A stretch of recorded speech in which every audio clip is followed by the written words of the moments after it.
to feed the game.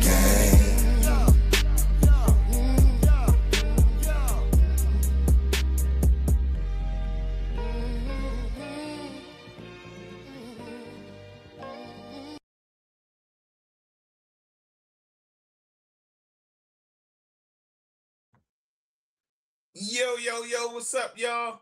You're now tuned into another episode of the Pot Podcast with Tigmatic. We moving and booming. Hey, listen, it's Monday. We here. I'm feeling great. I hope y'all feeling great. I feel like I got a little bit of that sandwich I was tearing up on my mustache. But hey, listen, as always, this episode is brought to you by Collywood TV, Collywood Radio, Dollar Radio, Going In Radio, NorthShadeDemoreBoutique.com, DemaniBrand.com, and Vibes Beverages LLC, and 105.7 The Phase Atlanta. We here. Hey, listen. It's Monday. It's hot as hell. And I gotta represent like I represent, you know what I'm saying? Hold up, one time. That's what we do, you know what I'm saying? Y'all gotta see that one time. You know what I'm saying? Grassroots, as I like to say. You know what I'm saying? But speaking of grassroots, I got my compadre here, one of my comrades, you know what I'm saying? Thorough guy. And he's here for the people as well, just like, you know, we all are.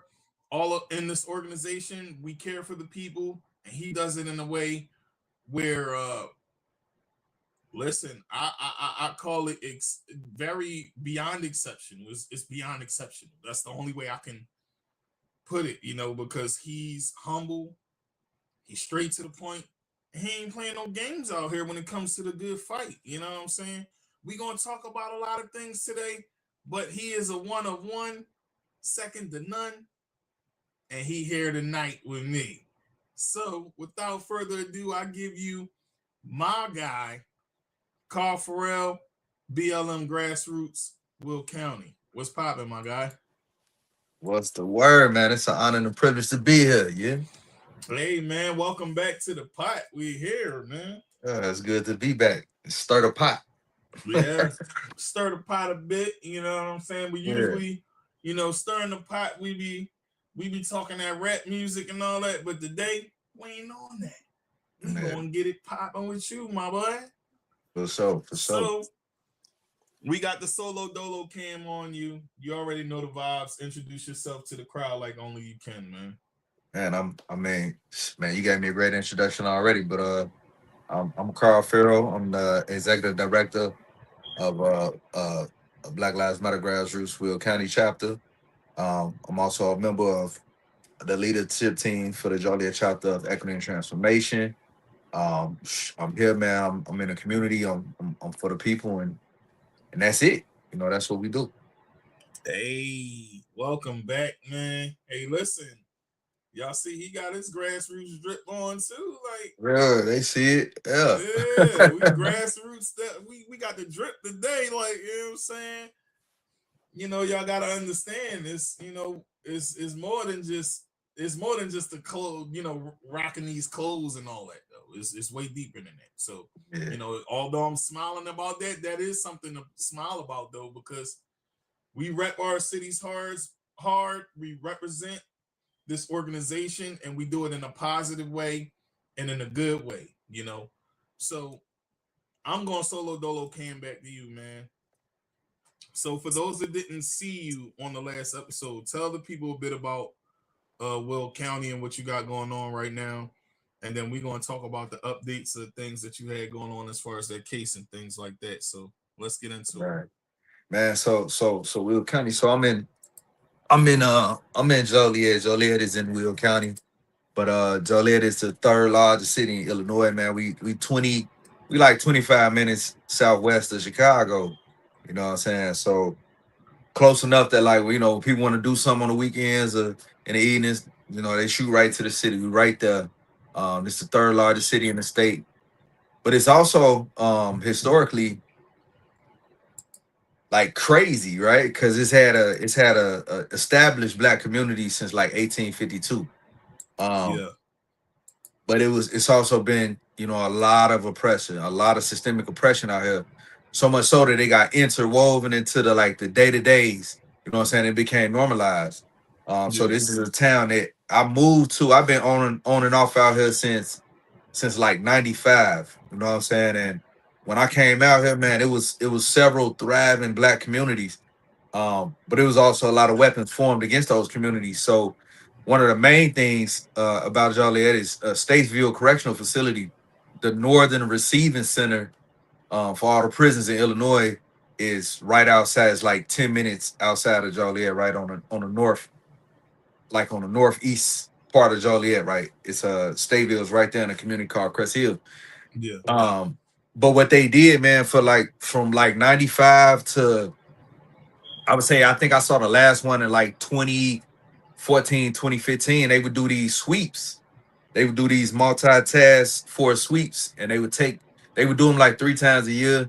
And it was an extension of the war on drugs out here. And what it did was every time they did those sweeps, they were taking 30 or 40, disrupting 30 or 40 families. And a lot of those cases stem from marijuana. They use marijuana as a precursor, you know what I'm saying, to build a case. And then boom, Illinois legalized marijuana, right? Yeah. But in the process of disrupting those communities, they destroyed the very foundation of those communities. So they destroyed the household, they destroyed the economics, they destroyed the social aspects of it. You know what I'm saying? They destroyed the political part of it, right? And by pushing that agenda. And so now there is no black community in Joliet. There's places where black people live, but community is more than just somewhere where you live. There's nowhere with a dollar, you know what I'm saying? The black dollar could get circumvented and can be used for the improvement of its own community. And so, That's right. you know what I'm saying? Yeah, so that's what we up against that. And with that, it's a system in place that tries to make sure that people that fight against that, you know what I'm saying, get put in their place. So yeah, that's where we at with it. So if you can tell the people a bit about this case that you got going on and how you fighting back. All right. So in 2020, I got involved with organizing in Joliet. After a tragedy happened, the police murdered Eric B.J. Lurie, right? Right. And it was crazy. So they murdered Eric in January, and they hid the video until May. So right around the time when the world was going crazy for George Floyd, right? Right after that is when it kind of found out that they had a video about what had happened, what they did. And so on the tail end of that, it was 2 young black girls, and they were still out protesting from George Floyd, and they got into it with this white guy that was selling Trump paraphernalia, and he cracked one of their head with a flagpole, right? 2 sisters, they were 15 and 17 years old, high school students, little girls. He cracked one of their head with a flagpole. He didn't go to jail though. And he got a police detail on his house. And so at that point, I'm like, man, you know what I'm saying? This is not enough for our men, involved. You know what I'm saying? And we gotta get out there, because where were the shepherds at? Where were the protectors? You know what I'm saying? Nobody was there for those girls at that moment. You know what I'm saying? Yeah. And so I got more involved, man. At that moment, it was time to stop talking about it. It's time to be about it. So when I got involved and started trying to do things, trying to attack the aspect of we need social, economical, and political growth, in our community. I caught the attention of some people who were running for office. They were running for the township government, and they asked me to be part of their slate. And I was like, no, so I don't want to be a politician. But they like, man, well, with the position, you will be able to help allocate where the funds go for the assistance programs to the community. So I'm like, cool. Right. But I'm not going to stop doing what I'm doing. And so they was like, all right, cool. They were pretty progressive. And so we won the election, got elected. And then we had some actions against the state's attorney. At that point, it became personal to him, and he started attacking me. He did what he could to get me out my seat, and while he was attacking me civilly to get me out my seat, they attacked me criminally. They filed criminal charges against me, and it's an ongoing case. Now it's set for trial in April of 2027. So it'll be going on 5 years that I've been fighting them. You know what I'm saying? Yeah, it sounds like they just trying to keep pushing it off as much as they can because they know that they ain't really nothing they really can hold you for or put against you. But So just my bad. Go ahead. Go ahead, brother. But No, go ahead. just to expound on that part, they fighting it as much as they can because we found some illegal things that they did in order to indict me, and so the indictment is illegal. It goes against state statute. A lot of So things can you they speak did. on those things? Yeah, Or because yeah, it's an open case. yeah. It's safe because it's already documented in the case. So we filed Okay, motions. it's public information, It's folks. So it's pay public. attention. Yeah, it's public info. So in the state of Illinois, so one of the charges. So what they did, I'm just gonna put it like this. Sum it up. This was our last motion. This is a description of our last motion hearing, right? We had a motion in to subpoena, so that subpoena some of the investigators who went in front of the grand jury, right, to get me indicted.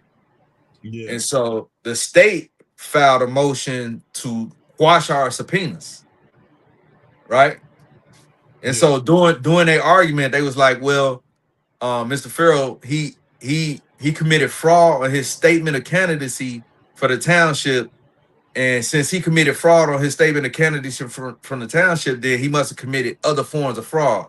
And so what was we the just basis of them saying that you committed fraud, though?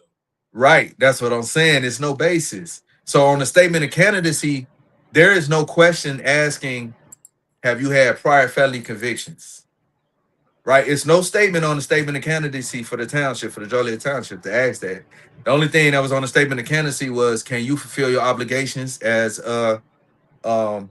elected official, right, to the Joliet Township?" Of course, I can fulfill those obligations. I'm going to vote on allocations to help the public, right? Funding allocations to help the public, their needs. So yeah, I could do that. So that's their basis, saying that they started an investigation because I lied on the statement of candidacy. But that question didn't exist on the statement of candidacy. So they just, they just throwing one up in the air, man, trying to get alley oop right now.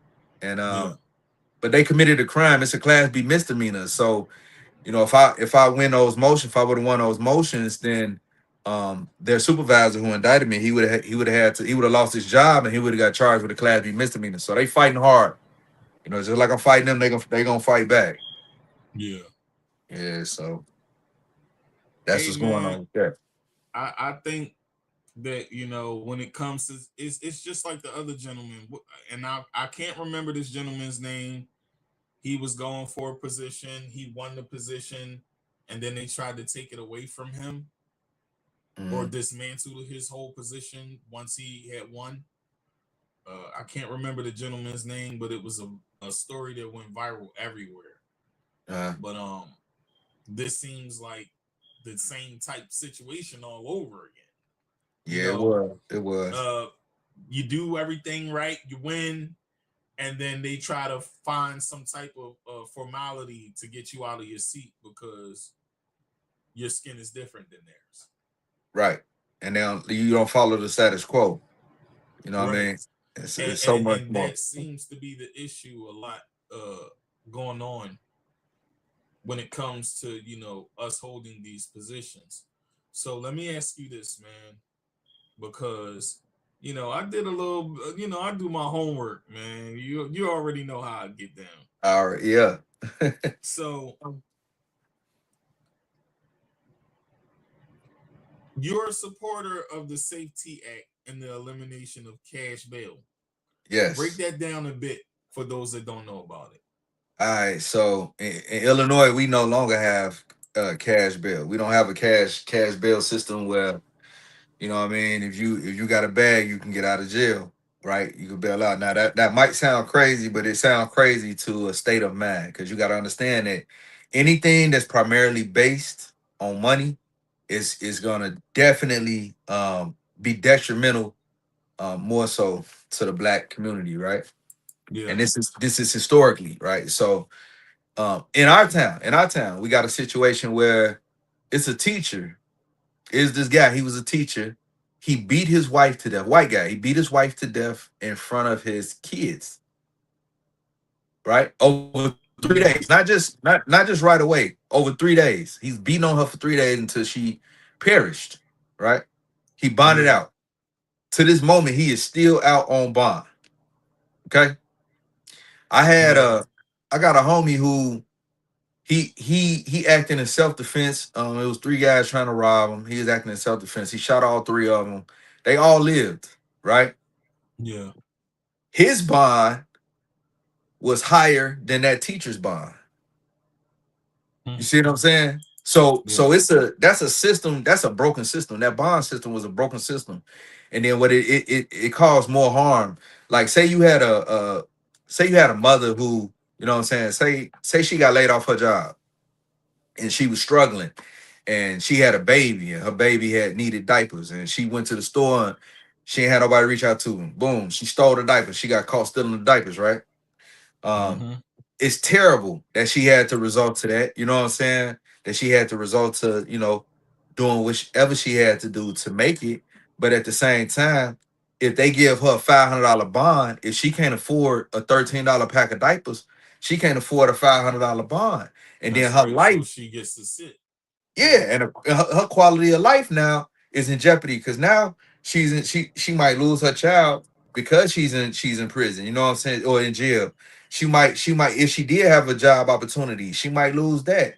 If she did have a car, her car gonna get towed. So now she might be homeless over a pack of diapers. You know what I'm saying? It's like that's not what jail punishment is not supposed to be a permanent thing. So the cash bond system, like it furthered that. It put up more barriers than it did, you know what I'm saying? Help put people on the right path or help get people the assistance they needed. So now we have it's sort of like the Fed system where if you do the only thing that can hold you in jail out here is if you are a threat to a person or public safety and you have a hearing. So now you have a bond hearing, right? Yeah. And at that bond hearing, they would determine the conditions that you get Yeah. released upon, right? And how much that you pay to get out. No, you don't pay nothing no more. It's you just don't pay no bond in Juliet. In Illinois, period. No bond. We abolished the bond system. It's that's over fire with. all around the board. We need that in North Carolina, but I got a feeling they ain't going for that down here. Man, it's a fight. You hear me? It was a fight. Yeah, it's a little bit up north. It's a little different, but down here, yeah, you said I ain't going. but we gonna fight till it get done. You already know the vibes. Yeah, that's it, man. It's all a fight, man. bro. Yeah. So, tell me a little bit about David Melito. For those that didn't know. Yeah, so the Melito family, man. So David, man, he actually had called for help, man. It was like Christmas Eve. It was like the morning of Christmas Eve, like December 24th, going into December 25th of 2025. What's that, 25 or 24? I think I was 25, man. It's 24 because it's 25. Yeah, it was 24 because it was right after the Attorney General had released a report on the police out here. But yeah, so basically, man, long story short, the police killed him at a gas station, and he was the one that called them for help. He called them for help, and they killed him. They knelt on him. And as he was saying that, he couldn't breathe, the female officer who was sitting on his back, she laughed. She was laughing. You know what I'm saying? As he expired. It's crazy. Yeah. So we tried to get the family going, you know what I'm saying? Because we don't move without the family wanting to move. And the family didn't. That's the most important key. You gotta talk to the family first. You gotta talk to the family, and the family gotta be ready to fight because we can't fight for them, we can fight with them. You know what I'm saying? And the family wants to go a different route than the route that I, wanted to go was suggesting. And so it wasn't as much public awareness on that situation that it should have been. You know what I'm saying? And that's why we bringing it up now. Like I said, I do my homework, brother. I wasn't around then, but for me, doing this journalism, I have to, dig deep and right. Pull up everything that's necessary. And I want to make it clear, folks. Karl is a stand-up guy. He's a real one out here. He did his fought with the family, but he also did a prayer vigil as well, right? You did that too, right? Yeah, I was part of it. I was part of a prayer vigil that got organized with the family for the family to come out there. And because they just wanted answers. At that time, I don't think they didn't even have a video at that time. And the craziest part is that the officer who the officer who was there, who was actually the arresting officer, this punk came and was across the street, man, like trying to intimidate the family. Every time we do an action out here, we do any action, it's a task force for organizers. They always show up calling the Men in Black, right? But then they have a police detail with them. And he was one of the police that was on the detail. And I just, man, it was just so inappropriate. But I said, you gotta, I can't go outside the family wishes, you know what I'm saying, ever. So, you know what I'm saying, I had to just, be cool. But yeah, that right there, that was crazy. Yeah. So by the way, the officer name is Christopher Meza or Meza, whatever way you say it. And they found no wrongdoing. Yeah. The coroner found no wrongdoing and determined Melito died from cocaine intoxication. That's what they say. But we know better. We know better. They set on them. And the thing, and another thing, bro, the coroner, that part of the way we organize, for everybody who don't know, is you gotta understand what power mapping is. You gotta know, what power is and who has the source of power, right? And so when it comes to things that we directly against, which is state sanctioned violence, and any systems that allow state sanctioned violence, wherever you're at in America, the coroner is one of the only people that can arrest the sheriff. So the coroner has a lot of power, right? When the coroner writes your cause of death on a sheet of paper, it's very hard to get that reversed. You know what I'm saying? And so just think how many people, if the coroner could say something that could stop your insurance company from paying money, you know what I'm saying, for you to be buried, which could further cause stress and harm to your loved ones. The coroner could hold a report. And that's what the coroner does out here a lot. She holds reports for like 6 months until everything dies down. And then they release this bogus report. And a lot of times when the families get independent autopsies, the findings are very different. You know what I'm saying? So yeah, the coroner is definitely part of the state sanctioned violence, and you got to understand who to shoot at. You know what I'm saying? Who the gun at? Because that's a fact. It's real important. Hey man, so tell people the difference between protesting and organizing for those that don't know. All right. So you can go outside with a whole bunch of people and cause a disruption, right? And for that moment, you know what I'm saying, and that's your protest. That's for that moment, you know what I'm saying. But when you organize, you organize in movement, and you're not organizing for the moment. Your organizing should leave a lasting impact of either some kind of systems change or something that's continual, until it creates a system change. You know what I'm saying? So that's pretty much the difference. There's a difference between the activist and the organizer. You know what I mean? So yeah, we organizers on this side. We organizers on this side, and we just had a talk, about it a bit, about organizing and how difficult it can be at times. A lot of people think that this is for the weak. It is not. And when it comes to organizing, you have to not just organize for the people. You got to organize your life at the same time. You know what I'm saying? Yeah. And so my next question to you is, how do you keep things in balance while organizing, as far as regular life? Man, it gets so hard because everybody, for any organizer, we live in a capitalist society, right? And so Absolutely. at the end of the day, we still gotta pay our bills. So we gotta find a way to make some money because contrary to belief, organizers and organizations and Black Lives Matter grassroots is not rich. We don't have millions, hundreds of millions of dollars that got donated by Jewish donors. And so, you know what I'm saying? At the end of the day, we all still got to pay our bills. The money that was given to us was stolen. That money was stolen. That money that was raised for the families was stolen. But it's that stigma out there that George Soros gave all this. It's just a lot of crazy stuff. People believe a lot of lies, but yeah, our money was stolen by them global network people. The money that was raised for the families, that grassroots, That's the money, right. the families that are part of grassroots. You know what I'm saying? That's But right. And they but yeah, still so here to this day, y'all.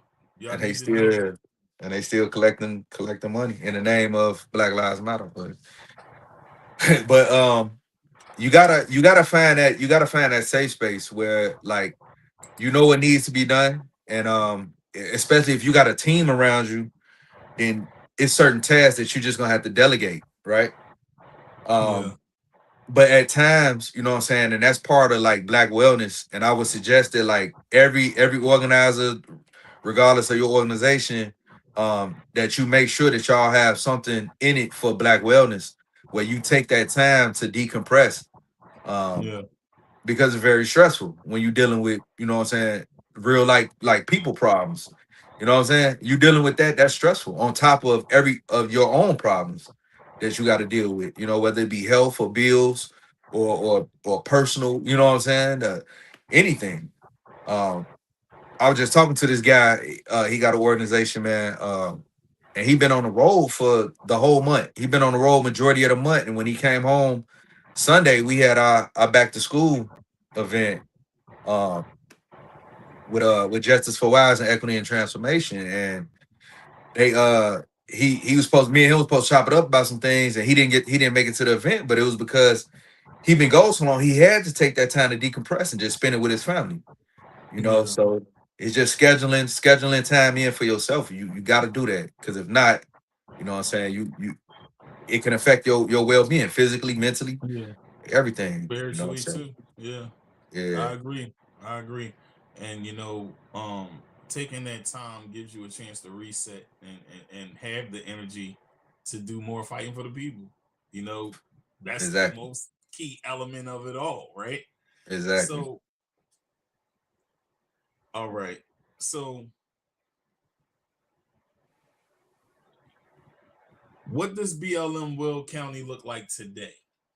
Tell the people a bit about some things y'all got going on and how it's affecting the community. Oh, okay. Well, today we are actually we are about to run uh, a youth violence prevention program um, from the marijuana tax dollars. We got funded through the marijuana tax dollars. So we got a grant to run a youth violence prevention program. And so that is significant because a lot of times, man, Tig, you ever went to McDonald's and ordered a lobster tail, No, right? Because McDonald's got a specific mission statement, right? They got a that's right. specific menu.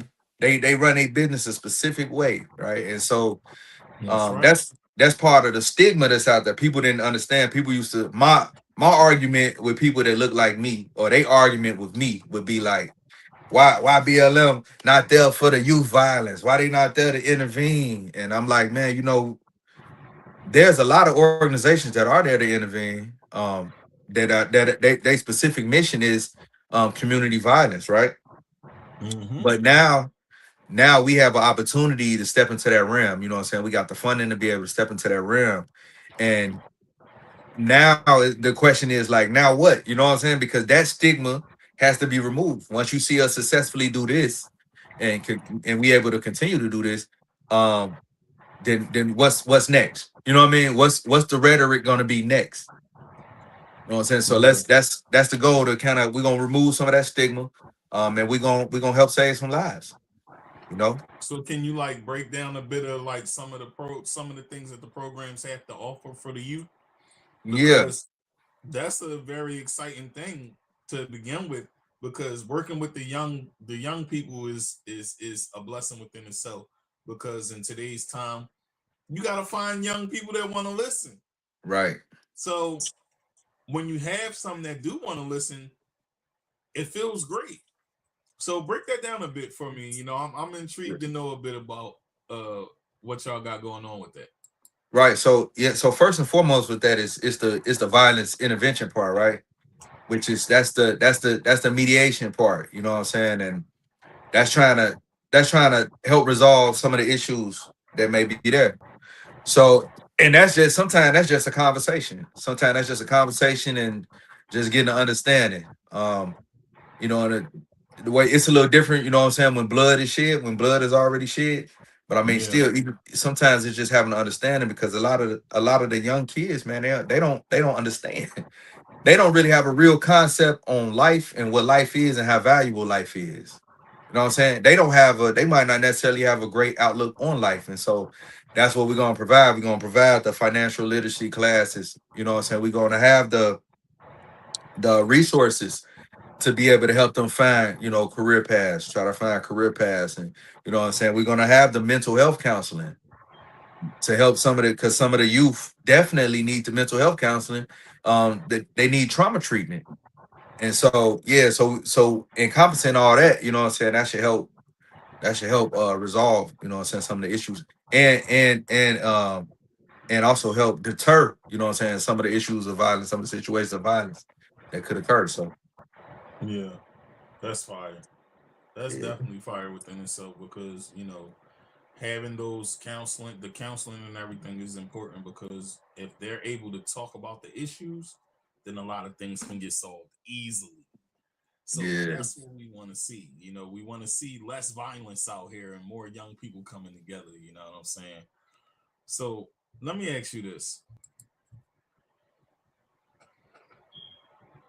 Let's get real for a second. You believe the Joliet Police Department has a systemic?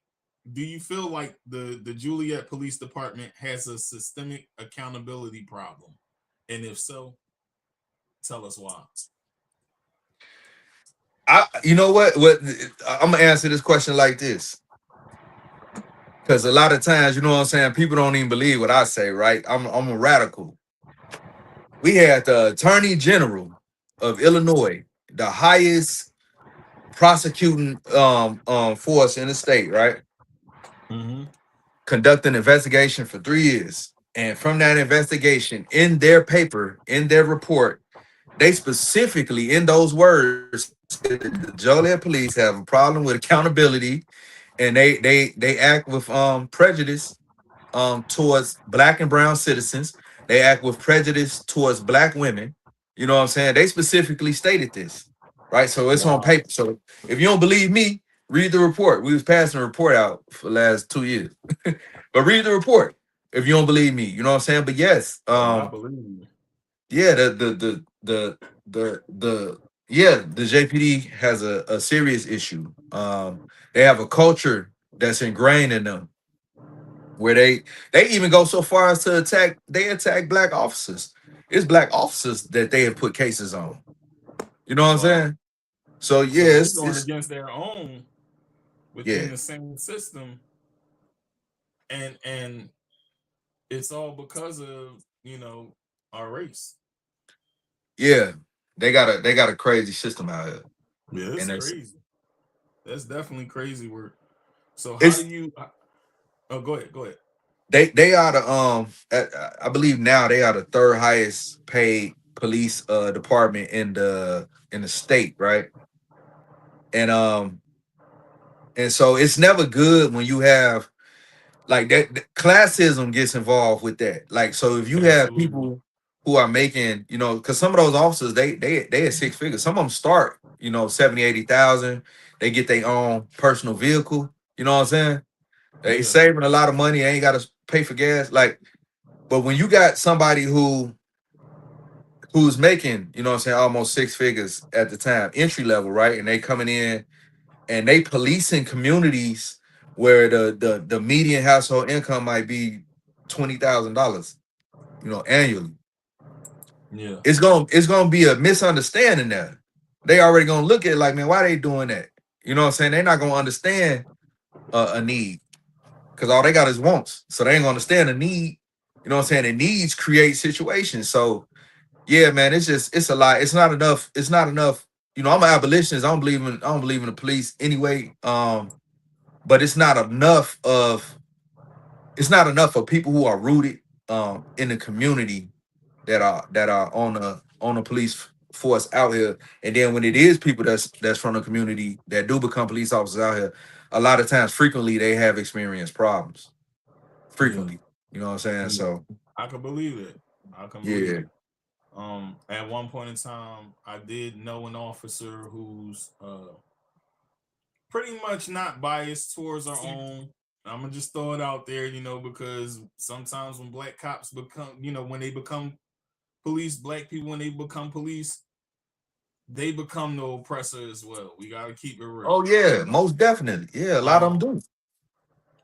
I when I first started this show early on, I had an officer on the show, and she kept it so real as far as, you know, she doesn't really do the racial profiling, but she's had partners who did, so she had to really check them, and a lot of them didn't like her because she wasn't like back in the blue when it comes to the wrong things that they do. You know what I'm saying?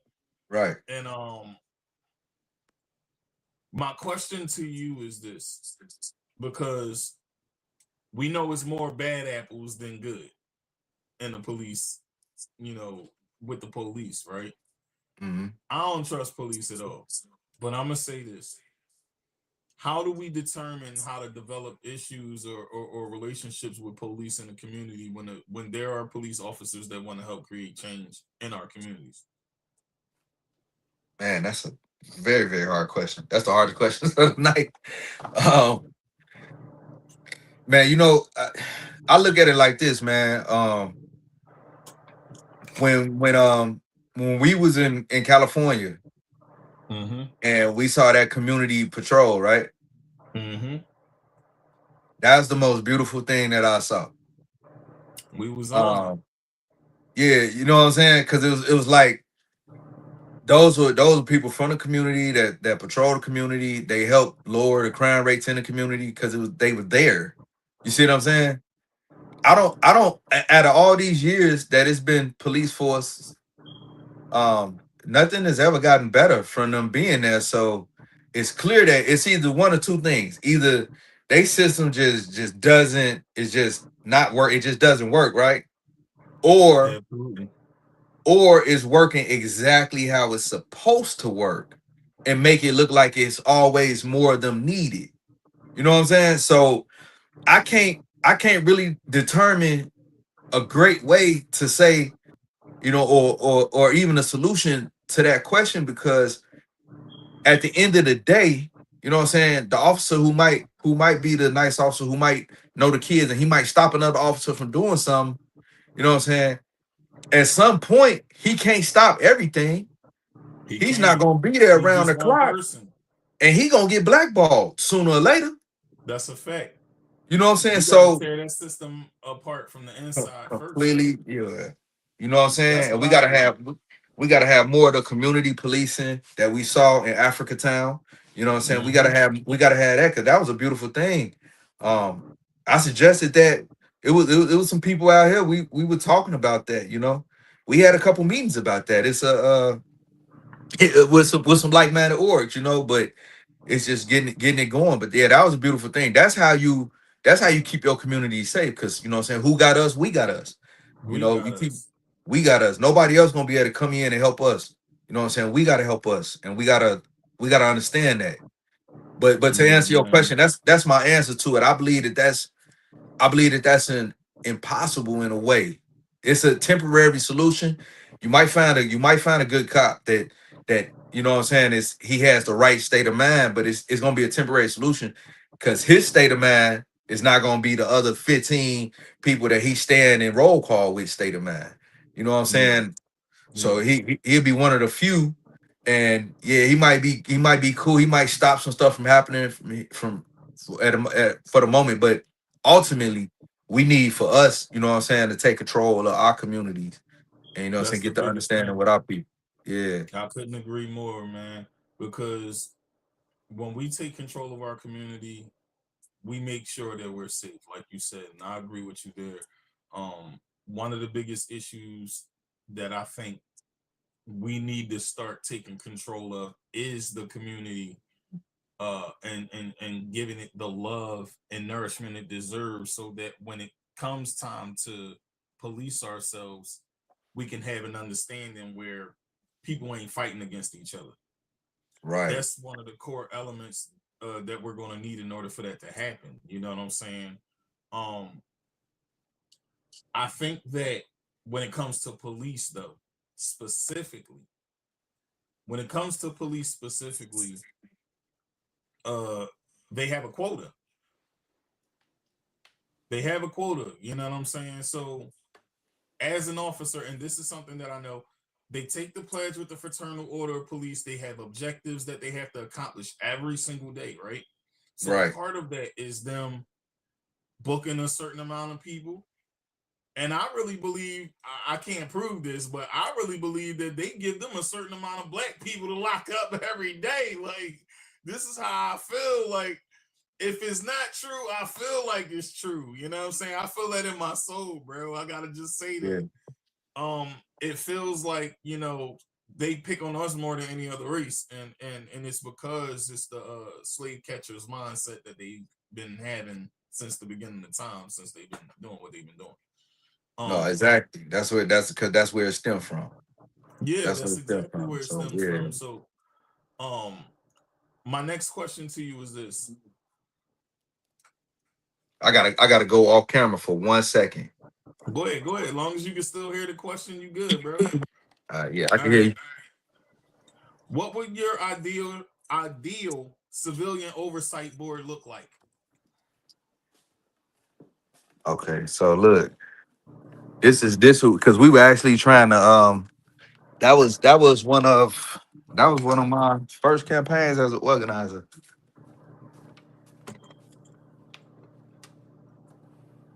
Trying to get a civilian oversight board, right?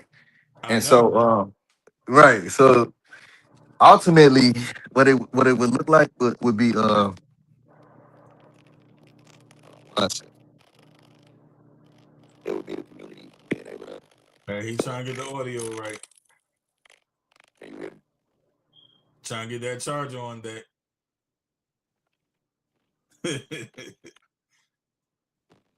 All right, give him a second, y'all. He trying to get, there you go. He back. He was trying to get that charger on deck. I know y'all heard a little audio on mine messing up. I had to get the charger on deck as well. It's one of them days, y'all. It's Monday. This is the day where everything is slow for everybody. He'll be back in a second. But listen, uh, I'm definitely curious to know what his oversight board would look like, because this is something that he's very adamant about. Here he is. All right, here we go. Let's let brother Karl back in. Boom. All right, we can hear you, but we can't hear you. Yeah, I can. You might have to come out and come back in again. Let me see. Hold on. All right, say something. Yep, can you hear me? Yeah, we can hear you now. All right, so yeah, so what we wanted, man, is we wanted for people to be able to be All right, you kind of messing up now. Yeah, I can hear you, but it's like very vague. It's very low. Yeah, hold on.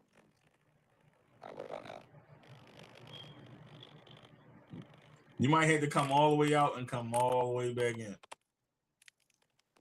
Try it one more time. The audio is flaky.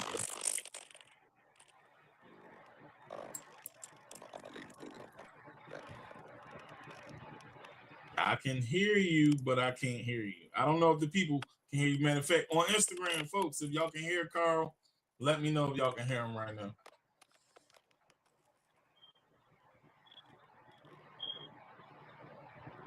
All right, let's try it again.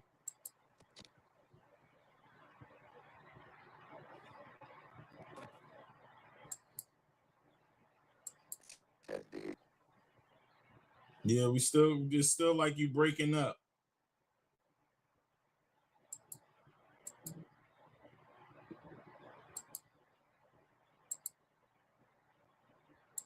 I don't know what's been going on, folks. This thing been tripping a lot lately when the big dogs is on. Here we go.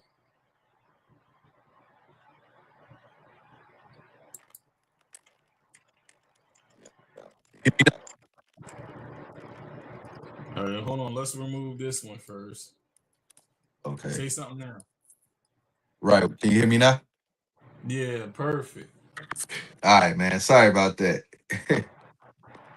It's all good. It's all good. All right. So what would your ideal civilian oversight board look like? All right. So you get the ability to, you know what I'm saying, fix the misconduct from officers, right? And also to the disciplinary of the officer, so that like we know, so that community know that like the officer not just getting away with something, that there is some kind of accountability if they so Chicago has one in place. It's called COPA. City of Aurora has one. But you know what I'm saying? We wanted one here. They fought us for like 2 years on it, and then they just made it disappear. So yeah. But ultimately, that's all we want, man. We just want accountability. We want accountability, and we want the proper disciplinary actions. You know what I'm saying? For sure. Yeah. So I believe that civilians should have authority to investigate police misconduct. So that way that, you know, things that police don't find or try to cover up, we're able to be on it. How do you feel about that? Right. Most definitely. That's one of the big aspects of it, to make sure that the civilians, that the community, you know what I'm saying, knows what's going on, and is able to suggest the disciplinary procedures for the officers. You know what I mean? Yeah. It'll be a lot less BS with that. Cause then they would know, like, oh man, we accountable to the people. You know what I'm saying? Like, if we do this and they find out we did this, they gonna call for our heads. Like, I don't want to lose my job. You know, so they gotta pay bills too. So you start messing with their They money. gotta work hard for their money just like everybody else. Yeah. And But some that's of them ain't working hard, they just killing hard. right. And with no consequence though. With no You know what I'm saying? consequence. With no consequences. This is So I mean, why immunity has to be gone as well. immunity definitely has to be gone. They should definitely have to have some kind of, it should be something else in place, whether it's some kind of insurance or something they got to cover or anything. But my point is that when money is involved, people act different. So in order to get to them, you got to hit their pockets. You know what I'm saying? And part of that would, if civilian oversight committee could suggest somebody being fired or have some kind of you know, have some kind of order, like where it goes, like some kind of order in the disciplinary procedures where if somebody does something so many times, the civilian oversight board could suggest a termination.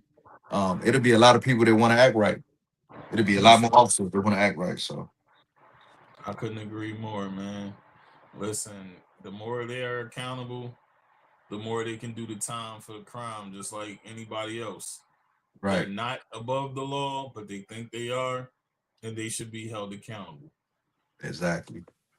So you've been outspoken about ending permanent punishment. What does permanent punishment mean to you? Man. So I ain't even looked like in every state, but I know in our state, after post arrest, it's 1,189 laws, different laws that can affect you in various ways, whether it be housing, education, employment. You know what I'm saying? There's a lot of things people don't think of. Like in Illinois, if you got a felony conviction, um, you can't be the executor over somebody's will. You know what I'm saying? Yeah, like it's just a lot of little laws, man. So anything that extends past your sentencing, like if somebody commits a crime and boom, you get put on probation or you go to prison or you got to serve so many days in the county. That's your discipline for that crime for whatever happened, right? That shouldn't extend outside of that.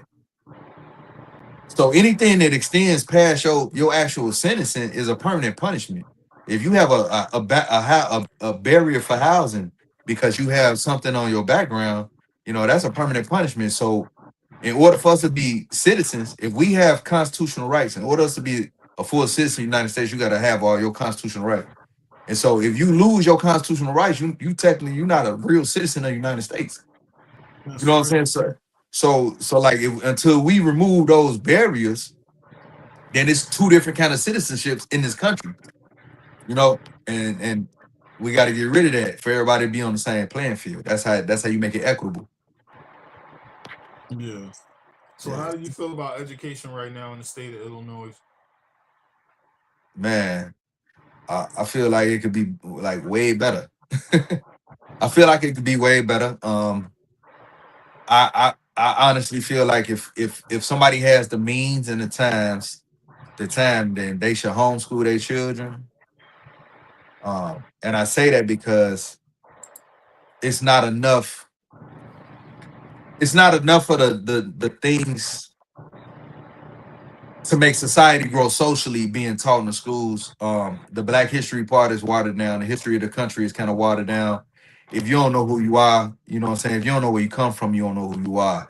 And That's that fact. goes for both for our kids, for the black kids, that go for the white kids, for the Mexican, anybody in this country. If you don't know the history of this country, you know what I'm saying, then you won't understand the conditions in this country. That's a So fact.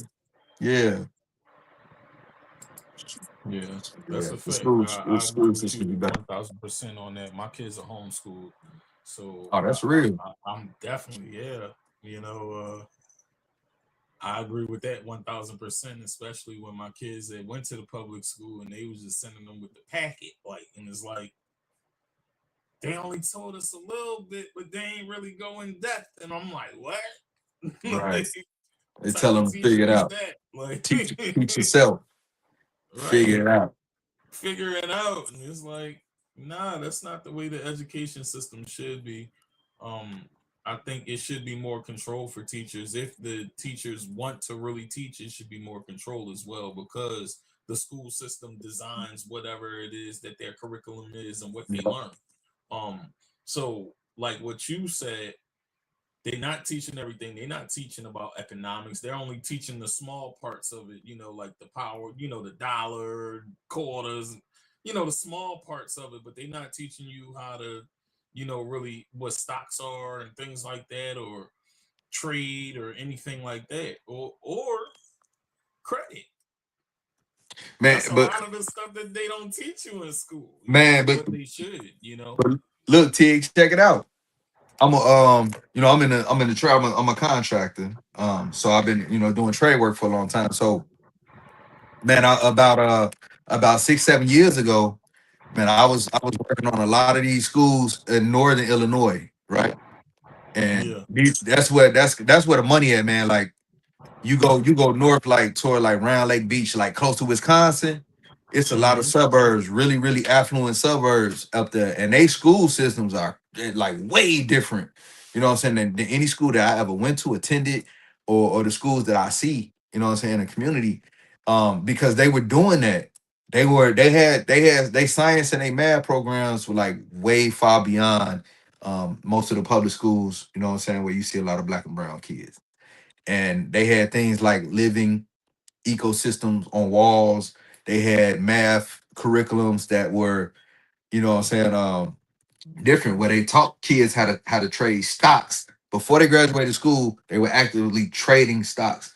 Yeah. They had credit programs. Now, what I'm saying is, I said that to say back to when you were referenced bond, right? Yeah. The school systems as well is based off of money. It's based off of tax revenue. Right. So if you got a community that's well to do and they got a lot of money, then they kids, you know what I'm saying, get better schools, right? Yeah. Yeah. And so even with that, that's not equitable. The education system is just not, it's not equitable. You know what I'm saying? It's based on money.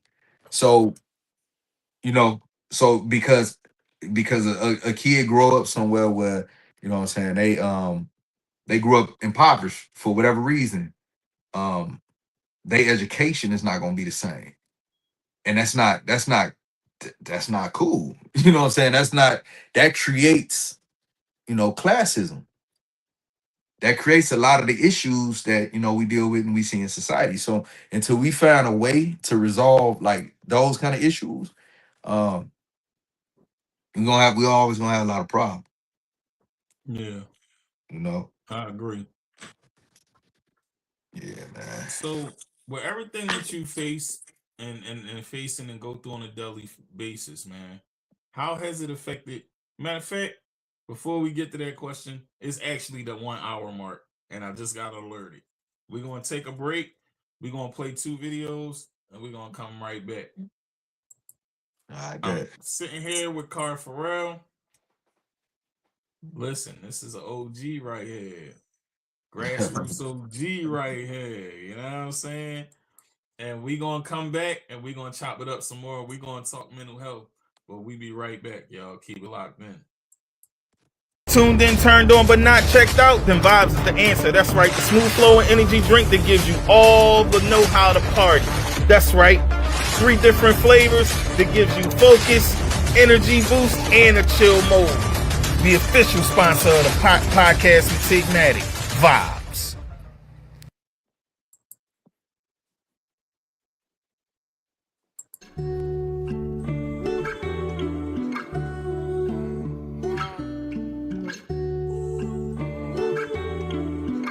V-Ray's going too hard though.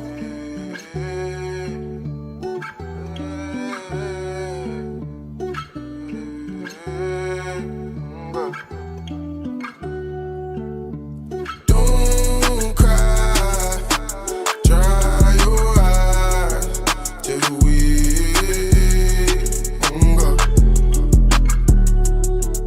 When faith is low and trust is hard, just wait.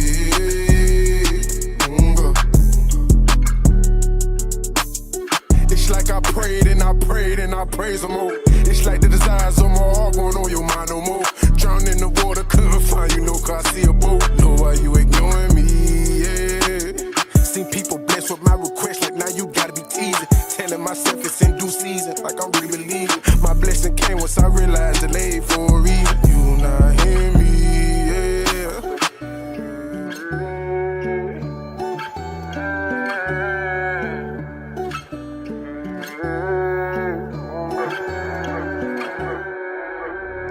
Don't cry, dry your eyes, just wait.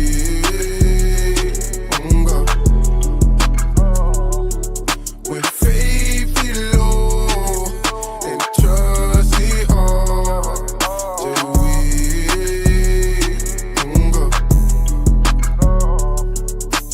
Never plan ahead, live up in the moment. Put my trust in God, cause he never leave me lonely. I was trusting in my homies till he showed me they won't for me. I just wait on God, cause he'll remove them. Man, I'm many talents, I just try my best to use them. Gotta feel my purpose, if I don't, my life was useless. This a different type of music, but who else was built to do this? I just wait on God and let him use me. When faith get low and trust get hard, don't cry, wait on God, on God, on God, on God. Don't cry, dry your eyes, just wait.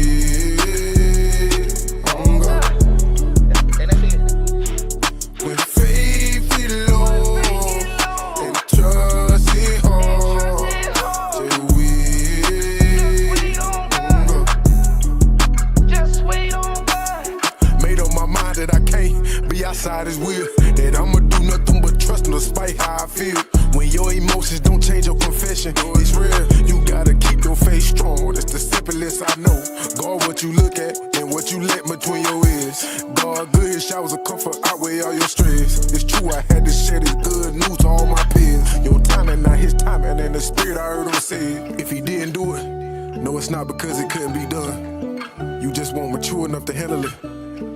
And he ain't just gonna bless anyone. Wait on God. Don't cry, dry your eyes, just wait on God. When faith is low and trust is hard, just wait on God.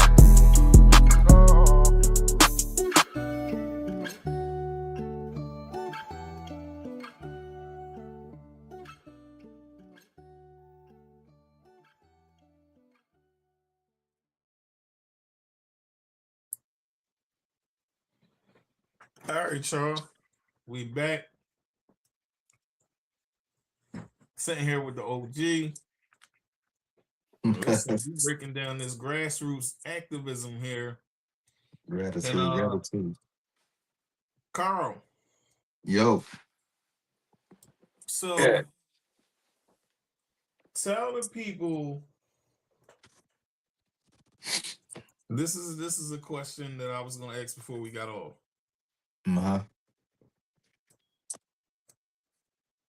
How do you distinguish legitimate police conduct from a tragic situation where officers were trying to save somebody?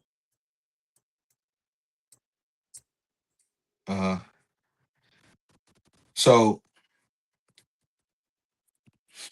man, I mean, like, you know, if it's wrong, it's wrong. You know what I'm saying? So with every situation, so I think that takes a little bit of, it's gonna take one, you gotta have an eye. You're gonna have to kind of understand the way procedures, right? The things that are protocol, right? How they policies and procedures are supposed to be. Yeah. And then after that, you just gonna have to have common sense. You know what I'm saying? And kind of like a working knowledge. The thing is, like, that's such a huge system.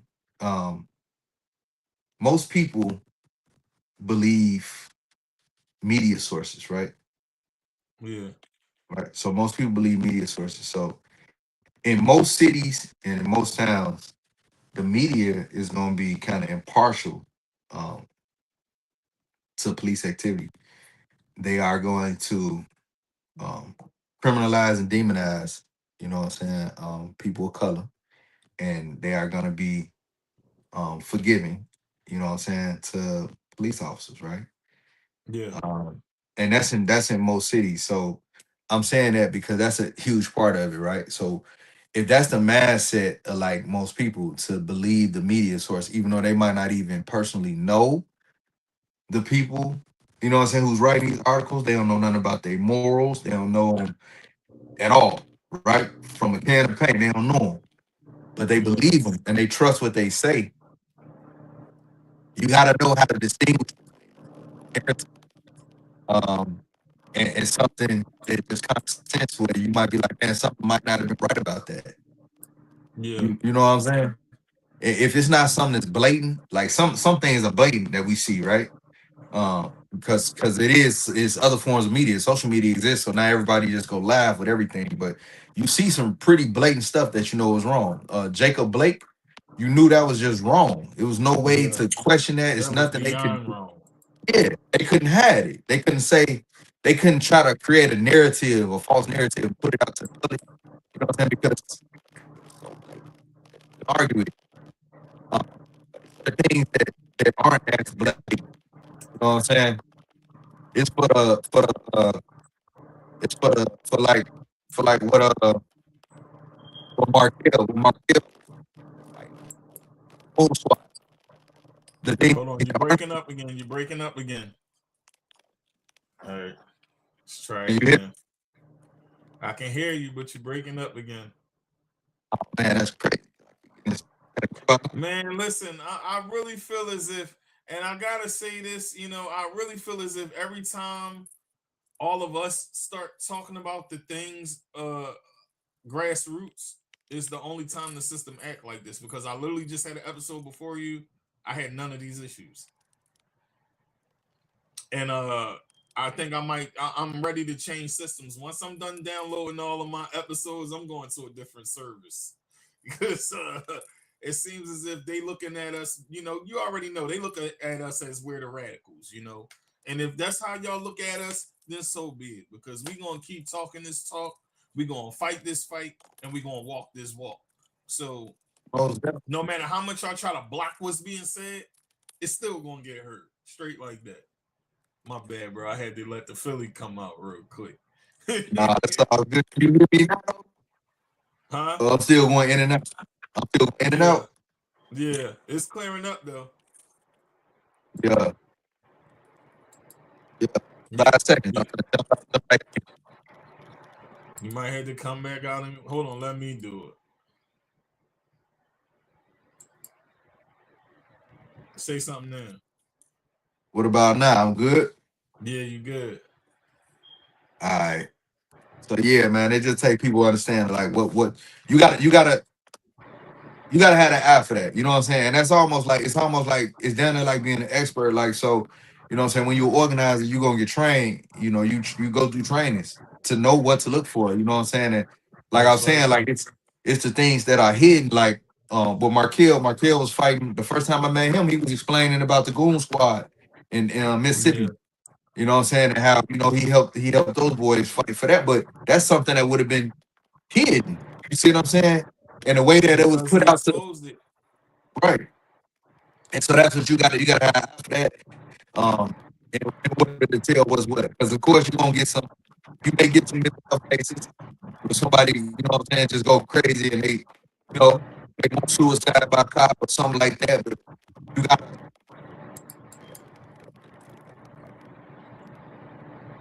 all right, the audio is blinking again. Audio keep flaking, y'all. Soon as anybody starts talking about the Goon Squad and Rankin County, that's when y'all want to cut it off because y'all got exposed. We gonna keep talking about it. Y'all not gonna stop us from keep talking about it. Like, I'm waiting on my guest, man. He be back. He coming back. Y'all gotta forgive me. I'm a little pissed off today.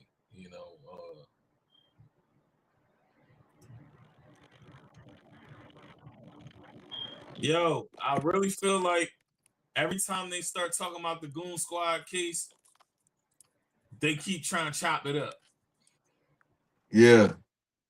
This is literally what happened to Marquell last Saturday when he was trying to break it down, and we didn't even get to finish the whole interview because every time we tried to talk about it, they broke it up. And this is what was going on. They start chopping up the interview. That's why I'm still saying it on the air so it could be known. Maybe that'll make them stop messing it up. They probably won't, but continue because there are moderators in the back of this actual software that watch what go on and whatnot, and they block certain words and things that's going on. But get it out, brother. Man, just with that, bro, with all that part, you know what I'm saying? What anybody who organizes, you know what I'm saying, pay attention, because like how we getting disrupted in the show right now, and like how you said they disrupted my career. Look and see who controls the government, who is over the government department that is gonna be dealing with AI and information. You know what I'm saying? And look and see who's over there right now. I ain't even gonna put the name out there. Just look it up for yourself and see it. Y'all to see like what's going on right now. It's a lot, and it's scary too. If you're aware of what's going on in the thing they're trying to pass, they're trying to make it so that people that talk like how me and you talk are considered dissonance. They're trying to make it so that we could lose our U.S. citizenship. You know what I'm saying? Our birthright citizenship. Yeah. They doing that. So the things that we fight against, and that's part of understanding and having that eye for visualizing what's right or wrong, right? Because you got to know what to look out for. You got to know in all situations. You know what I'm saying? When you fight any kind of state, any system. Yep. That's right. So, they can't stop us though, Tig.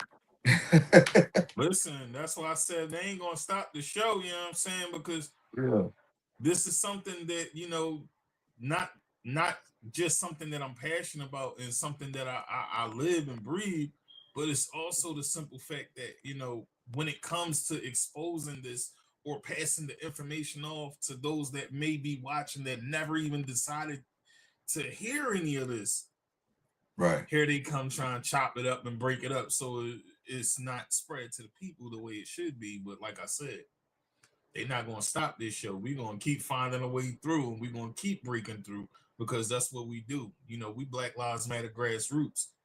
You know what I'm saying? The roots are in the ground. It's called grassroots because the roots is in the ground, and we starting from the ground up, boots on the ground, and we're going to keep doing what we need to do.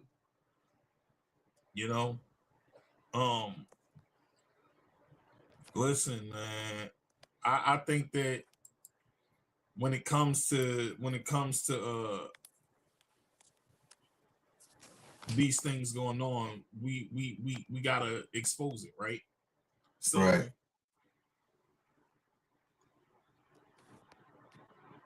what does freedom mean to a person who has already served their sentence but still being punished? How do we break that cycle of people still being punished after they already served their time? What's your take on that? Man, I would for that I would suggest everybody to research an organization called Fully Free, and you know what I'm saying, it's a guy named Marlon, and see if he got a chapter in your state, or if he got an organization that Fully Free collabs with or networks with in your state, or any organization that is moving along the same lines as them, because you know what I'm saying, that's what it's gonna take. It's gonna take organizing. Like I was talking about earlier, we're getting a lot of tail from McDonald's. Every organization has a specific mission. And so, you know what I'm saying, as an organizer, you got to find the organizations that are doing that. But man, it's gonna take for the people to understand that, you know what I'm saying, what's going on, and it's gonna take for people to get involved too. And so it's gonna be that fight to remove all those barriers, That's to right. ban the box. Y'all still got the box out there, the yes or no box for school and for jobs. Have you ever been convicted of a felony? That's right. You gotta ban the box and just keep it going, Yeah, I do. I definitely do. I know about that one more than a little bit. All right, man. So, all right. Let me ask you this, because I'm bouncing around, man. I got a whole bunch of questions for you. Who do you call when Karl needs someone to talk to? Oh man, I call my queen. I call Nikki. I got to. I'm saying, that's who I need somebody to talk to. I'm calling my queen first, and then and once I get majority of it off my chest, and I could talk in a reasonable manner, I might call my daughter. You know what I'm saying? But that's what keep me grounded, man. Yeah, my queen and my kids. Where Nikki at, man? Man, Nikki chilling. Nikki waiting on me to get done so we can eat dinner. I've been wanting to get Nikki to come on the cam and just say a few words to the folks, you know what I mean? But I know she be chilling in the cut, you know what I mean? Yeah, like chilling in the cut like peroxide. You hear me? Yeah, she be chilling in the cut. Shout out to Nikki. All right. Yeah. All right.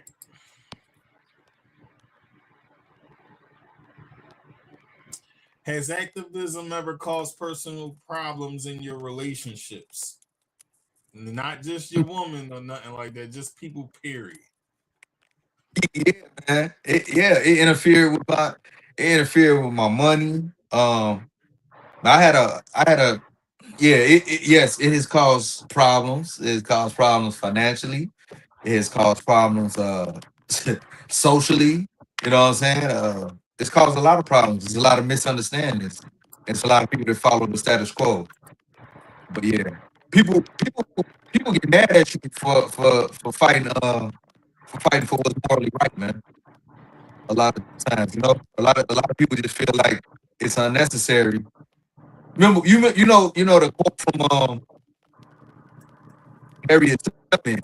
And she said, it's she could have freed a lot more people if they knew they were slaves. If they knew they was still free, if they knew they was free. Yeah. Oh, say something real quick, brother. Oh, here we go. It's doing it again. Did it again. I seen it. All right, try it one more again. What about now? It's a little clearer. It's a little Yeah. clearer.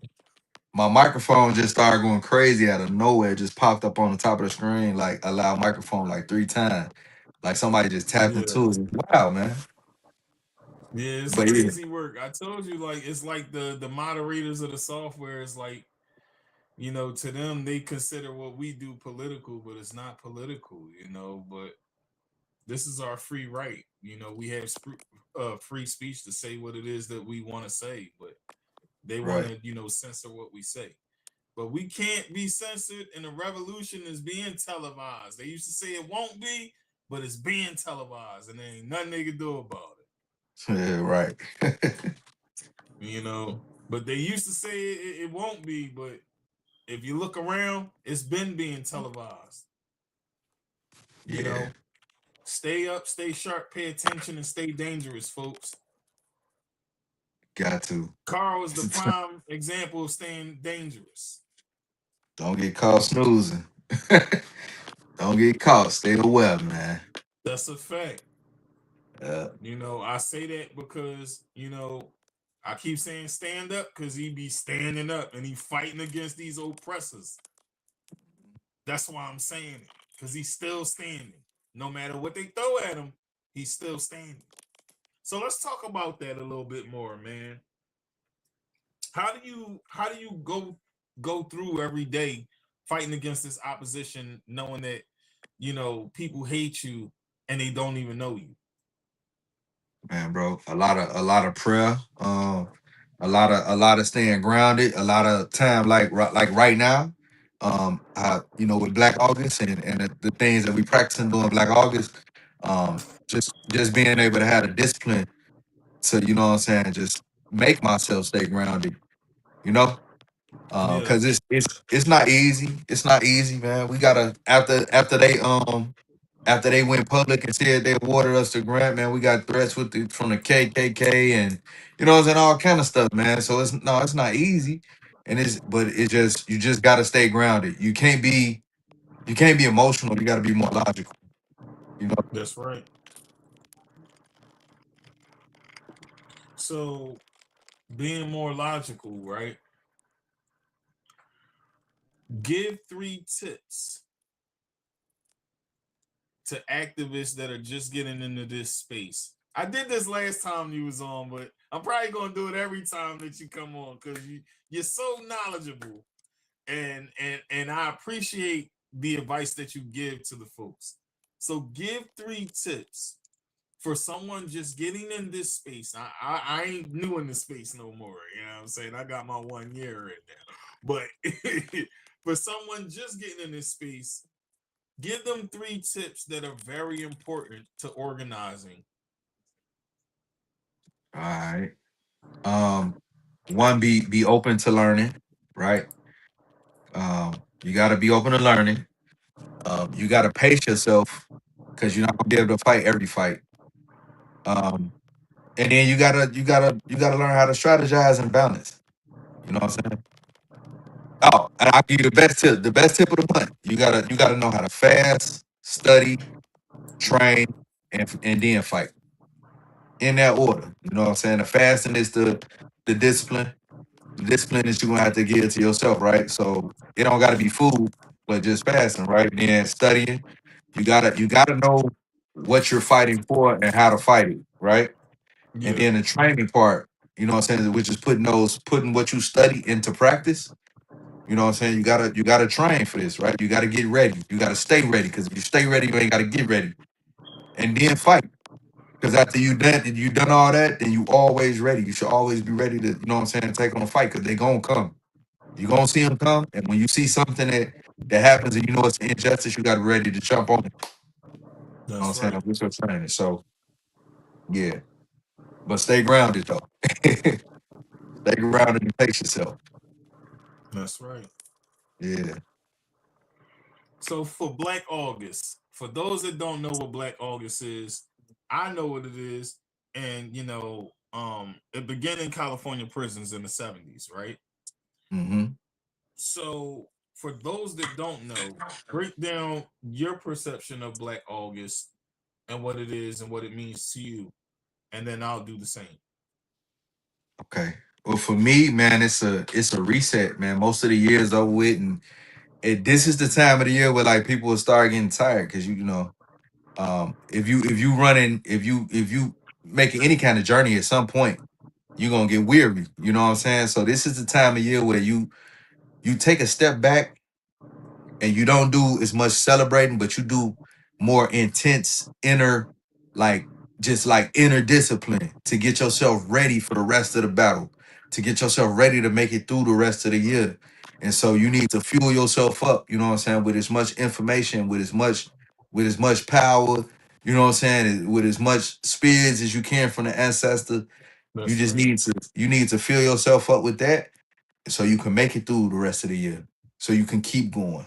You need to know, Yeah. remembers, take a step back and remember why you doing this. You know what I'm saying? Look at George Jackson, like who got incarcerated with what was he, 16? He was Mm-hmm. 16 and got 7 years to life for a pack of cigarettes or something, man. Like, and then ultimately who ended up dying, you know what I'm saying, in the prison Dying in system. San Quentin. Who got Yep. who got murdered. He got murdered and killed in San Quentin by the guards. Yep. You know what I'm saying? Yep. Because of his political involvement. Not political as in Republican or Democrat, but his politics for the people. You know what I'm saying? To strengthen the people. Look at his brother, you know what I'm saying, who back then you got to think how radical and how real that was for when the young guys seen something happen, they like, man, the police is not finna take my homie like this. We know he ain't do nothing. They trying to put the frame on him because he trying to help the people. We finna get him out of there. That's right. Just to have that mindset, you know what I'm saying? Just to have that mindset to be 17 and be like, man, we finna get my homie out of court. Yeah. Regardless. You know what I'm saying? That's a That's real one. that's That's real, what we bro. call solid out here. That's real. That's real solid. That's real. That's a real understanding too. And it took a lot of organizing and it took a lot of understanding for those young guys back then to, you know what I'm saying? And they got involved and they Yeah. were young and they had a different mindset and they were all about the people, you know? And, you got to think about that. Think about the Jackson brothers. Think about Fred Hampton. Think about any other political prisoner or organizer who was murdered, you know what I'm saying, before their time. And you got to think, why were they doing this? Why were they in this fight? And then, you know what I'm saying, why are you in the fight? And if That's it right. aligns, if it goes back to you paying them homage, you know what I'm saying, and that's the reason why you're here, then we got to keep fighting until That's a big reason. we don't have no more martyrs. Yeah. Yeah. Yeah, I agree, man. For me, I agree with everything you said, but the biggest part is studying Black history, so that way we can understand political education and ways to fight oppression. You know what I'm saying? And Right. that's Yeah. one of the biggest things that we need right now, the education, because they know it. They know the education, and a lot of us don't know it. And that's because a lot of us wasn't really taught. And that goes back to the conversation that we had with schools and systems and things like that. Yeah. And then in our households too, because it starts with home as well, right? Um, but if the family doesn't have the savvy to know about these things, then you have to find a way to seek that out yourself. Um, and honoring people who lost their lives fighting for us. That's another key reason for me too. Um, I think it's very important that we know about these people, the Emmett Tills, you know what I'm saying? The Jonathan Jackson, George Jackson's, Mhm. younger brother, the March on Washington, how important that is, you know, what happened in Watts, all of these things, Marcus Garvey birthday, like all of this stuff is important, you know what I'm saying? So I think that, if we think about standing in solidarity, right? If we think about standing in solidarity with folks that, you know, are oppressed and our own people who are oppressed, then we have to understand the history of where it comes from and why it's so important. Right. And I think that the youth, that goes back to what you was talking about earlier as well, with the youth, right? With the systems with the youth, the more you break that down to them, makes them get an understanding of who they are, what's at stake, what's more important right now, and how we can continue to march and fight the good fight so that there can be more change in our communities. Um, my next question to you is this. Okay. Boom. Here's my next question. After everything you've been through, everything you lost, you fought for everything and you're still fighting. Why haven't you quit? That's easy because if I quit today, you know what I'm saying, problems will still be up. You know what I'm saying?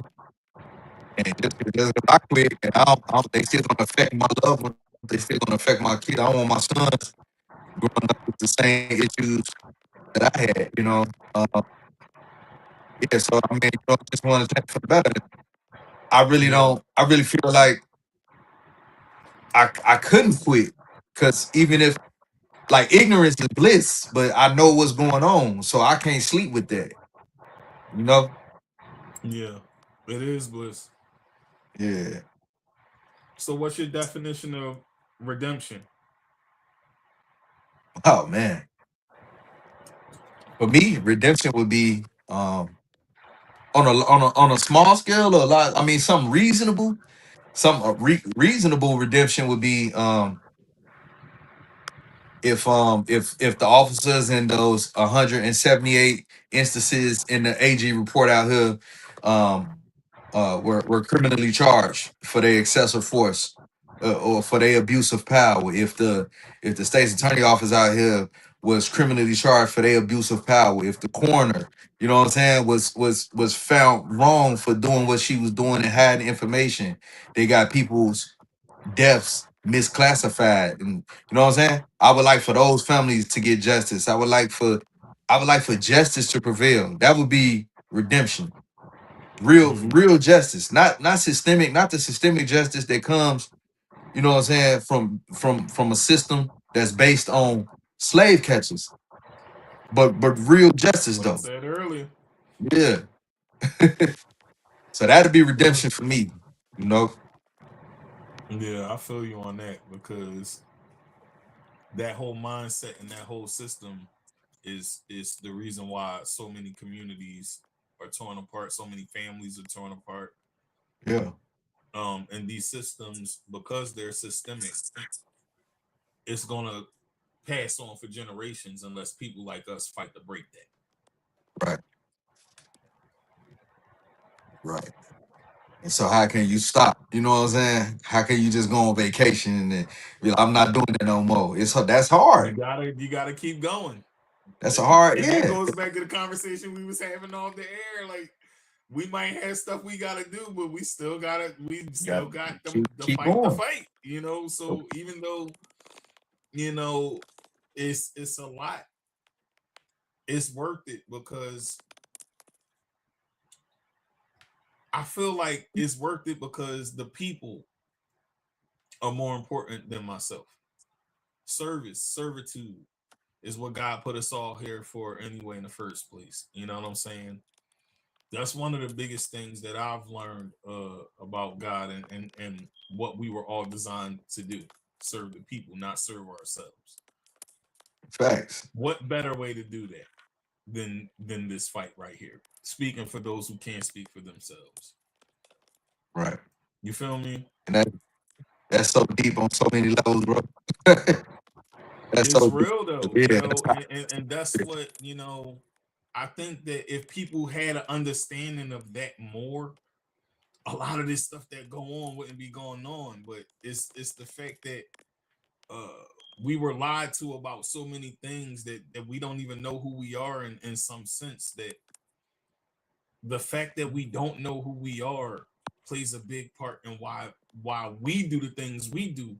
But the fact that they don't know who they are for real is why they're doing what they're doing. So it's like it's one crazy melting pot. But the crazy thing about it is we know the right side of it and the wrong side of it, and they do too. They just don't care. Right. That's why you got people like us fighting. Yes. It's so much ignorance out there, man. That like some of them, it's people that, like how you were saying, like it's people that hate us and don't even know us. Right. They just see the BLM shirts and they like, man, we hate you. Y'all stand for prime example. Anybody who ever got out there doing, I've had. Oh, it's doing it again. It's doing it again. I know you seen it, right? You just seen it. Hold on.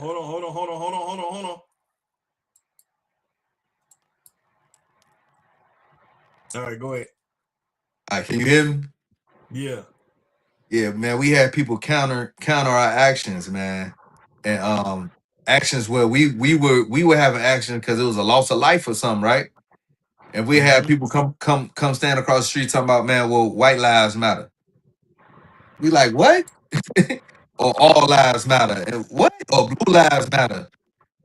Bro, I had one of them renditions on the air live with a guest, and he said that, and I'm like, bro, what is you talking about? Like, man, listen. I think if people really understood what this really is about, they could see it clear. But I think ignorance is the reason they choose not to. And that person was black. I know, I saw that. Said it, I bro. watched it. Yeah, I was watching that. Yeah, that was crazy. I know you seen how I was getting on that joint. Like, I was trying to keep my professionalism, but I really couldn't. He got mad. He got off, and that's because I was bringing them facts out. You know what I'm saying? Sometimes people don't want to listen to the facts, but it's all good. When you see a person that's like that, you just leave that conversation where it's at and leave them be. Let them do their thing. And that's what I had to learn, because you can't teach a person that doesn't want to be taught. You just can't. You could pray for and them. all skin folk ain't kin folk, and All everybody ain't gonna walk across that gate. Straight like that. Yeah, man. But it's just so much ignorance out there, bro. That's what we up against. We up against the ignorance. You know what I'm saying? Yeah. All right. So. All right. What unfinished business do you have with Will County? Break that down a bit. Wait, say that again. What was that question? What unfinished business do you have with Will County? Break that down a bit. Oh man, man, we gotta shake them up, bro. They gotta understand that, like, you know what I'm saying? Because I'm not the first person they try to do this to. They actually just came at two Latino men out here who were also elected for office. And even the newspaper had to say, like, man, it's crazy. It looks like you just really targeting minorities at this point, right? So no, we gotta break that down. That establishment as it is, that leadership, all that gotta change. It's gonna take the people to vote. Some of them are voted, you know what I'm saying, vote elected seats, but it's also gonna take for the people to have an understanding. And so we just gotta get the information out there. You know what I'm saying? We got time. We're gonna make sure people understand what's going on. Yeah. That's it. People understand what's going on, how crooked these people are, man. And then maybe they hit home and they realize, like, oh man, you know what, they did that to my cousin. And when they see us fighting, they also can understand that, like, we don't have to just accept it. We could fight too. You know what I'm saying? We should have fought back then. We just didn't know how, but he's showing us how. So let's go. Let's get him. Let's get him. Hey man, I couldn't agree more, man. It's a continuous fight, and a big part of it is, like you said, not giving up, pushing through. And for us, pushing through is what we've been doing for generations. Oh yeah. But so it ain't hard for us to do that, No, We've been doing so much for so long with so little that we are not capable of doing anything with nothing. But that's why they hate us so much. Yeah. You know, that's why we're hated as a race so much, because, and I literally saw this. I don't know if you've seen this. It was a viral clip of this lady saying, "I don't like how black people smile all the time." I don't know if you've seen it. I reposted it on one of my Instagrams. It's one of the two. I don't know, but she was like, "I don't like how they smile all the time. How they don't have nothing, but they're so happy, and there's nothing to be happy about." And it's like, bro, it's not really about what we don't have, because the thing that we do have that we're most happy about is life. Facts. Big facts. That's Yeah. the biggest thing and the biggest gift that you have every day that you wake up, because you got another 24 hours to do more and help people more. Yeah. That's why we so happy. Our spirit won't be broken because we still get more life. Every So day. yeah, every day. You know what I'm saying? So when it comes, what'd you say? I say, long as you wake up, you blessed. You already won. You won as long as you That's wake a up. fact. You know, so like anything that you get after that is just the icing on the top. You know, whether it's guap, whether it's a car, whether it's whatever you have, that's all material anyway. All of that stuff can be replaced at any given moment, right? But that's what it is for us. We got each other. Like, those are things that can't be bought. So that's why we happy. Right. We smart. You know, you give us a little, we make a lot out of it. No Every matter day. how much you take it away, we find some type of way to get it right back and double it and triple it even in some instances. You know, I feel that. You know, we the chosen people, so that's what it is. We're God's people, and that just can't be changed, you know. So when I hear things like that, you know, I just know that, you know, we're anointed by Christ, and you know, I hold that to the top. You know, I don't know if you believe in Christ or not, but I do. See what I'm saying? I'm just gonna say that whether you do or not, you know what I'm saying? That's your Christ is black. You know what I'm saying? I just want to throw that out there, you know. But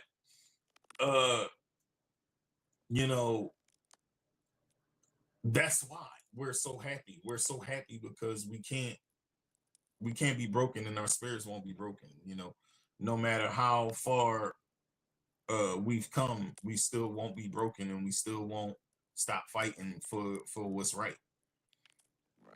We've seen Malcolm X do it. We've seen Dr. King do it. We've seen Marcus Garvey do it. We've seen Nat Turner do it. We've seen Rosa Parks do it. We've seen Fannie Lou Hamer do it.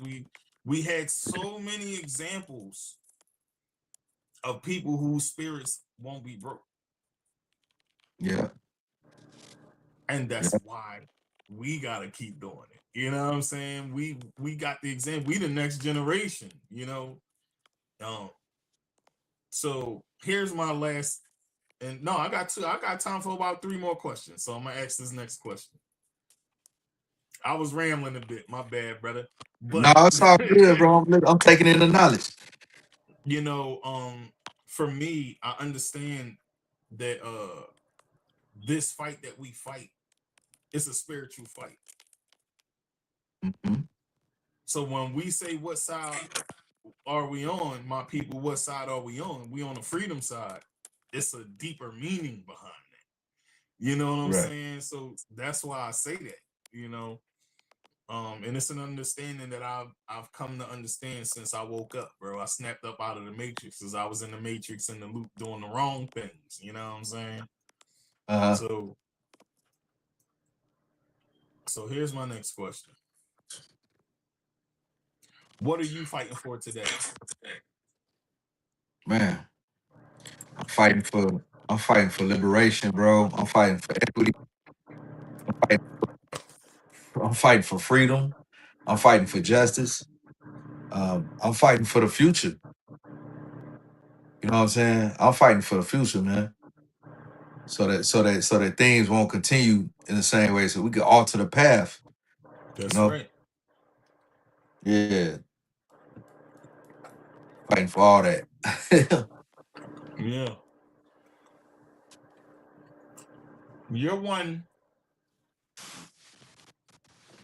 that knows this game of credit, right? Mm. Give the people two. Let me split this screen up. I was eating a bit. My bad. I know. Give the people two tips or three or however many tips you. I'm gonna just say however many tips you want to give them real quick on credit and what's important to gain equity in Okay. this time right now, Man. especially in this administration. Yeah, so I ain't even gonna lie. I'm still learning, but I can tell them some of the things that I learned is one, it don't cost $10,000 to fix your credit if you got bad credit. You can start with something as simple as a account on like Credit Karma, and you can start putting in your own disputes on Credit Karma for free, right? That's one thing. Two is if you do have a like credit cards, just try to keep them paid down and try not to exceed like 30% of the balance of your credit card, right? Um, if you have a business, make sure that your business is, all the way legit. Make sure that you have your paperwork for your business. Make sure that you have your business banking account. You know what I'm saying? And any of the monies that you get, even if it's not money from your business, run your money through your business so that your business has banking history, right? So that once you get your credit to a certain score, most of the bank have.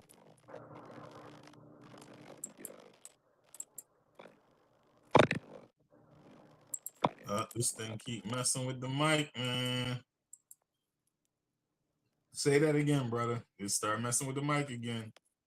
Yeah, would you hear me when I was talking about the funding and financing? Nah, I cut you off. That's why I just did. I had to Yeah. add you and remove you back because it was acting up again. All right, yeah. So just make sure that your business, you have your banking account set up for your business if you got a business, and just run your money through your banking account. If you got another job somewhere, you know what I'm saying, and you get your check, put your check, deposit your check in your business banking and pay yourself like that. Just so you will have banking history for your business, and then so as long as you keep your credit straight and don't exceed your credit limits, and just try to use 30% of your credit cards, no more, just 30%. And keep everything else up to date, current. Try to keep your card on current, and things of that nature. Some states now are passing laws where your utility bills can show positive or negatively on your credit. So just make sure all that's up to par.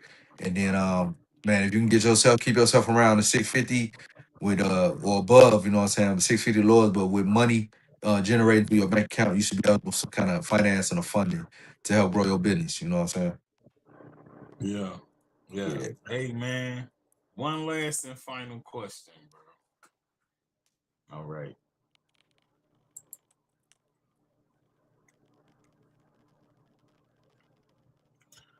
Are you going back to elected politics?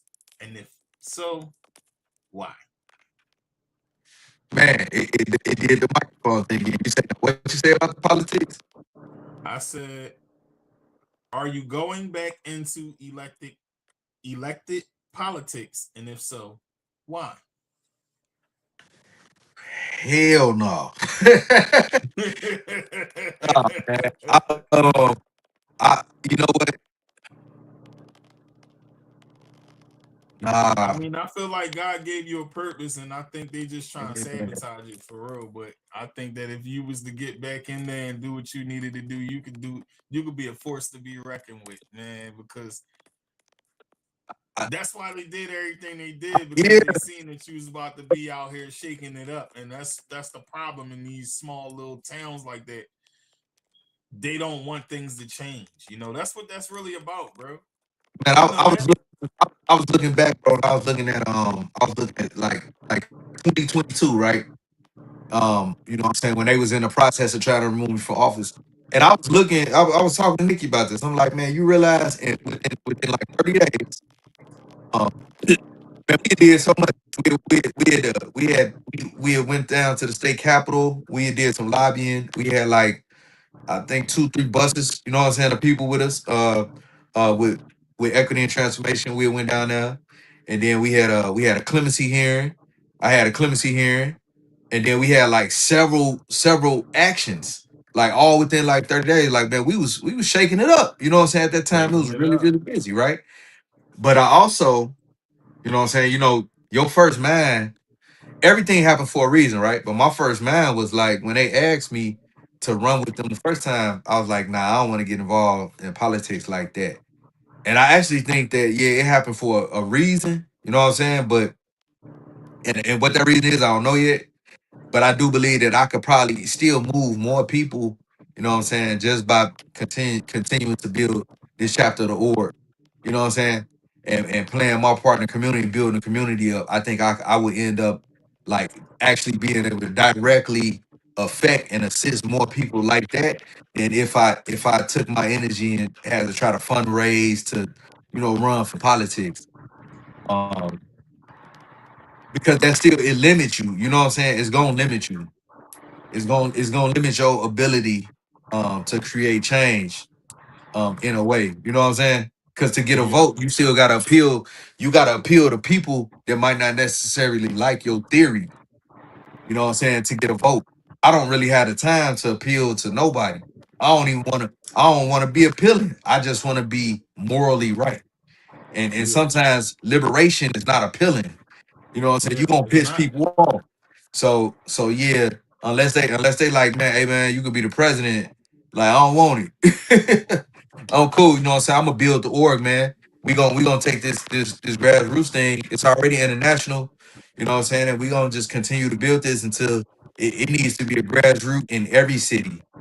You know That's what I'm right. It saying? needs to be a grassroots in every city. I In agree. every I couldn't city. agree Yeah, more because this abolitionist work is important yeah, and it needs most to definitely. continue.